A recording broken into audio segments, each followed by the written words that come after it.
Oh, hi friends. Welcome back to Upcycle, my bicycle repair shop. I'm Alice, and I have to be honest with you guys, things are not looking good today. I came in today to fix this old beach cruiser bike.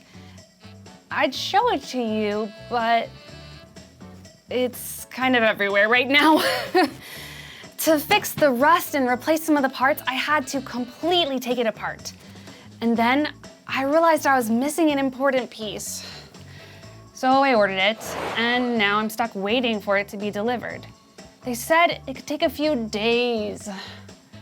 Ugh, you know, sometimes when I'm in between things like this, where I've got a bike in pieces and I can't put it back together yet, I can get a bit impatient. I just want to get to the end, when it looks awesome and the customer comes to pick it up and they're so excited because it looks so good. Yeah. But I'm definitely not there yet. As you know, this month we've been talking about contentment, which is learning to be okay with what you have. And today, I want to talk to you about being content while you wait. I've got the perfect story for us. But first, let's worship our good God.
The Bible, it's 66 books of history, stories, letters, and poetry that fit together to form God's one big story. The epic adventure of how He created us and loves us so much that He made a way to rescue us. As we travel through the Bible, from Genesis to Revelation, we discover people who met God and found their lives changed forever. Now, for an amazing story. Inspired by the book of Exodus, chapters 16 and 17. The Israelites had lived as slaves in Egypt for hundreds of years, but God worked miraculous signs and parted the waters of the Red Sea to lead them to freedom. Sing to the Lord, he is greatly honored.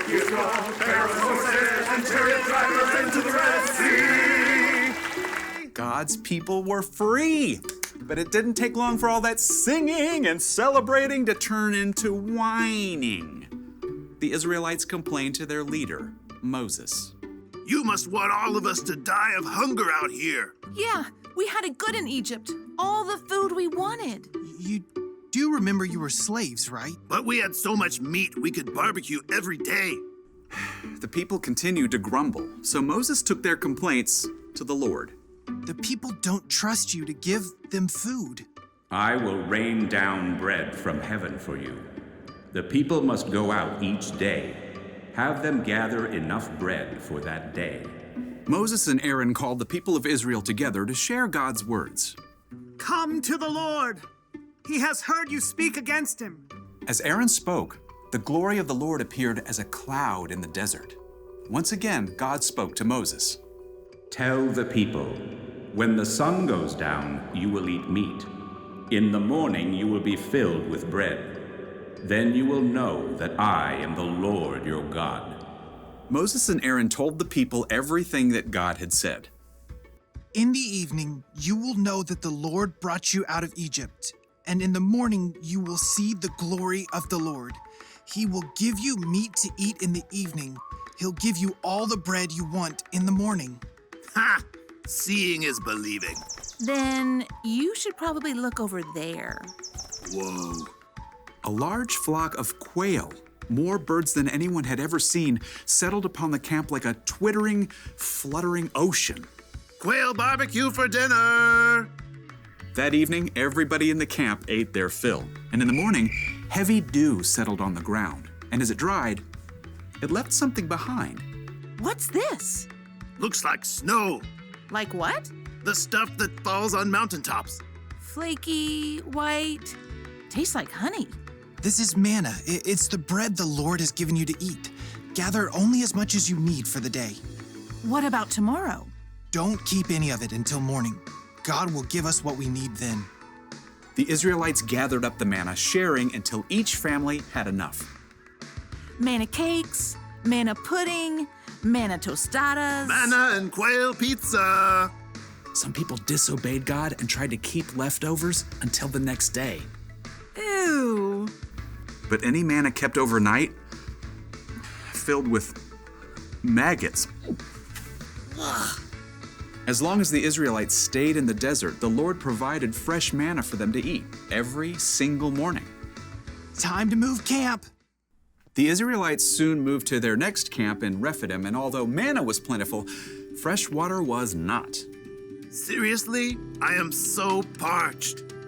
Even though God had worked miracle upon miracle and provided food from nowhere, the Israelites still panicked. They turned on Moses once again. Give us water to drink right now. Why are you arguing with me? Don't you trust the Lord? Why did you lead us out of Egypt? At least we had water there. Now we're all going to die of thirst. The Israelites were so angry, they actually picked up stones to throw at Moses. Frustrated, Moses cried out to the Lord. What am I gonna do with these people? They're ready to kill me. Go out in front of the people. Take the walking stick you used when you struck the Nile River. I will stand there in front of you by the rock at Mount Horeb. Hit the rock, then water will come out of it. Thank you, Lord. Moses called the leaders and the people of Israel together. Come up with me to the rock at Mount Horeb. The huge rock overshadowed Moses as he walked beneath it, walking stick held high. Now see what God will do. Moses struck the rock. Immediately, God caused cold, clear water to gush from the rock, forming a rushing stream below. Not bad. Yeah, I guess it beats Egypt. For now.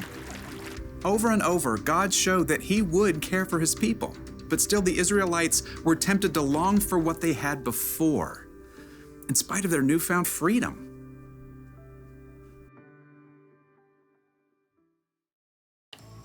You know, it can be easy to judge the Israelites. I mean, God worked miracle after miracle. He freed them from enslavement in Egypt, and he was leading them to a beautiful land he'd promised to give them. But all the Israelites did was complain. But if I'm being honest, I can be like that too sometimes, wishing things could be the way they used to be or wanting to rush ahead to what's coming next. That's how I've been feeling with this bike. It's so frustrating waiting for that piece to get here so I can finally fix it up. It's been all I can focus on. When the Israelites were in the wilderness, where there wasn't much food or water, they got frustrated and angry that God had led them there. But what did God do? He provided just what they needed for each day. I think we can all learn something from that. That even in the hard seasons when we're waiting, we can ask God to open our eyes and see the ways He's taken care of us and the things He's given us. I may not have the peace that I need to finish this bike right now, but I do have a lot to be thankful for. My bike shop, my brother, God's love, and so much more. Contentment doesn't always have to mean being joyful and excited. Sometimes it can look like a heart that says, okay, I have enough for right now. And God, I'll trust you for what's next. And that leads me to our one thing to remember today. Don't miss out on what you have right now. Why don't we take a second and talk to God together? God, thank you that you took care of the Israelites in the wilderness and had good things in store for them. We know that you're working for our good too. You love us and you sent Jesus for us, and we can always come to you. Open our eyes so we can see all the ways that you're working around us and the ways you're taking care of us and what you've already provided for us. Teach us what it means to be thankful and content as we follow you. Amen. Well, friends, I sure have loved these chats in my bike shop. This may be the end of our series, but the conversation doesn't have to end here. We can all keep growing in contentment as we follow Jesus. Keep on rolling.